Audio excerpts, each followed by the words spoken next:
ফেলবো।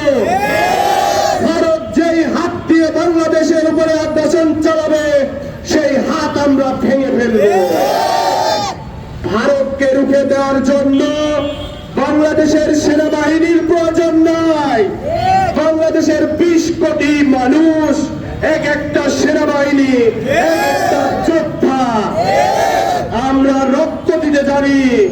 আমাদের পূর্বপুরুষ 30 লক্ষ প্রাণের বিনিময়ে আমরা পাকিস্তান থেকে বাংলাদেশকে মুক্ত করেছি।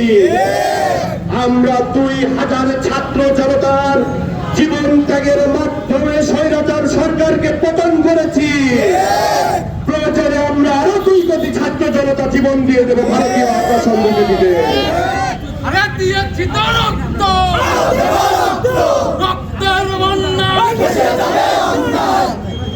আপনারা দেখেছেন আজকে স্বৈরাচার ফ্যাসিস্ট মুক্তির পর থেকে ভারত নানাভাবে উস্কানি দিয়েছে।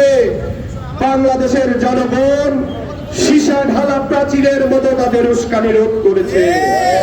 তারা আমাদের অন্তর্বর্তীকালীন সরকার ইউনূস সরকারকে কোন প্রকারের সহযোগিতা করছে না। তারা ইসকন নামক উগ্রবাদী সংগঠনকে উস্কানিমূলক বক্তব্য দিয়ে বাংলাদেশের ধর্মীয় দাঙ্গা বাজাতে চায়।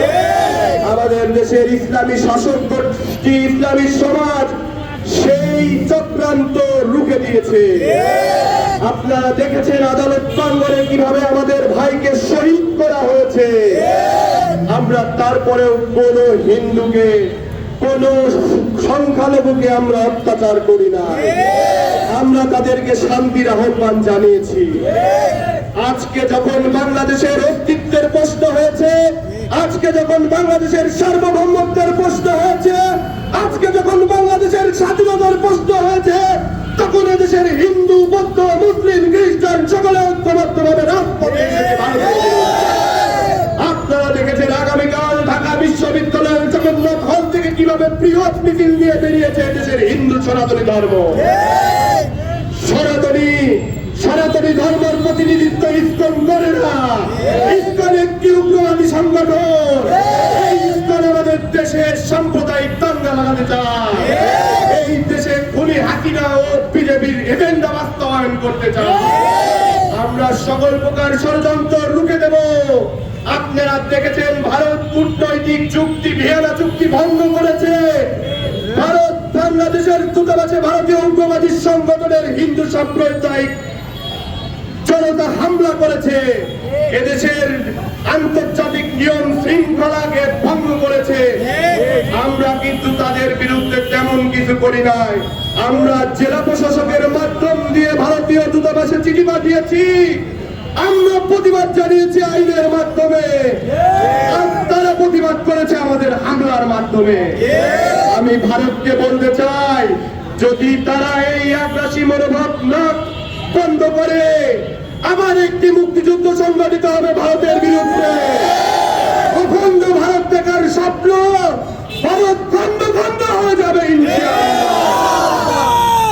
আমাদের শক্তি, আমাদের দেশপ্রেম, আমাদের অস্ত্র, আমাদের ঐক্য। আমরা বাংলাদেশকে মুক্ত করে ছাড়বো এই ভারতের থেকে ইনশাআল্লাহ। আমাদের শরীরের শেষ রক্তবিন্দু ফোটা, আমাদের শরীরের শেষ নিঃশ্বাস ত্যাগ করা পর্যন্ত আমরা আমাদের মাতৃভূমির 1 ইঞ্চি জায়গা কাউকে দিব না। আমরা আজকে যেভাবে এই ভারতের বিরুদ্ধে এসেছি, ভারত যদি এখনই সতর্ক না হয়, পরবর্তীতে আরো কঠোর পদক্ষেপ নেবে দেশের মানুষ, দেশের সেনাবাহিনী। বিজিএফ সীমান্তে যদি আরেকটা গুলি চালানো হয়, এদেশের সেনাবাহিনী এবার কঠোর জবাব দেবে ভারতের। ধন্যবাদ সবাইকে। বিপ্লব দীর্ঘজীবী হোক। ইনকিলাব জিন্দাবাদ।